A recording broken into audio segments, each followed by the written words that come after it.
30 जनवरी को एक बच्ची अमिटा की रहने वाली वो गुमशुदा हुई थी। उसकी सूचना रात लगभग 11:15 बजे थाने को प्राप्त हुई। खोजबीन की कार्रवाई हो रही थी।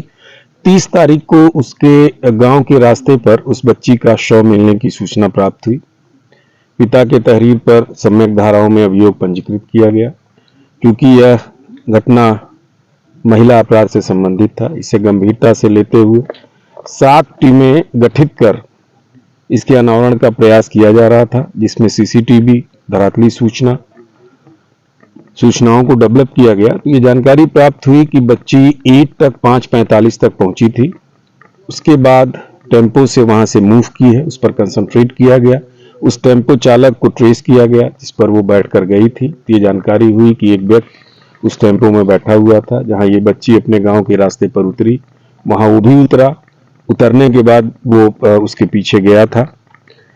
उसको उसके विषय में पूरी जानकारी की गई। सीसीटीवी फुटेजेस में वो कैप्चर हुआ। टेम्पो वाले से पूछताछ हुई, अन्य साक्षियों से पूछताछ हुई, तो पता लगा कि ये मनीष पुत्र वीरेंद्र जो चिरावली का रहने वाला है, वो गया था। दूसरे दिन कोच में पुनः वो देखा गया, उसके चेहरे पे चोट के निशान थे। उसके विषय में पूरी जानकारी करने के बाद घटना में उसकी संलिप्तता पाते हुए उसे वांछित किया गया। आज एसओजी प्रभारी और प्रभारी निरीक्षक 8 को ये सूचना मिली कि 8 छिरावली मार्ग पर बने पुल पर वो कहीं जाने के लिए, भागने के लिए बैठा हुआ है। इस पर ये लोग आए, इनको देखते ही वो भागा, पीछा किया गया। उसने पुलिस पार्टी के ऊपर 2 राउंड फायर किया। बाल बाल पुलिस पार्टी बची। आत्मरक्षार्थ इन्होंने भी 1 राउंड फायर किया।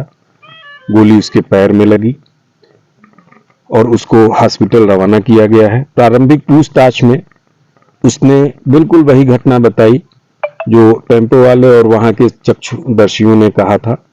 जब बच्ची टेम्पो से उतरी, पीछे पीछे ये भी गया। जाने के बाद सुनसान जगह देखकर उसके ऊपर यौन हमला करने का प्रयास किया। बच्ची ने शोर मचाया, उसका मुंह दबाया बच्ची का।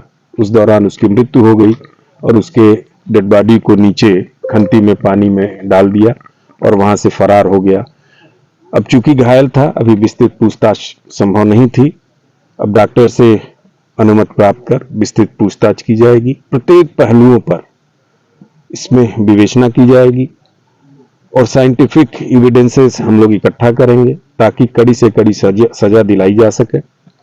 जितने भी उससे संबंधित सामान बरामद है, सभी का हम साइंटिफिक इन्वेस्टिगेशन कराएंगे और कानून के दायरे में रहकर जो भी कड़ी से कड़ी कार्रवाई है, क्योंकि एक जघन्य अपराध था, महिला से संबंधित था और निश्चित तौर पे इसकी मानसिकता सामान्य नहीं है। लिहाजा इसको हम लोगों का प्रयास होगा कि कड़ी से कड़ी सजा इसको दिलाएं, जिसके लिए जो भी संभव यथासंभव प्रयत्न होगा हम लोग करेंगे।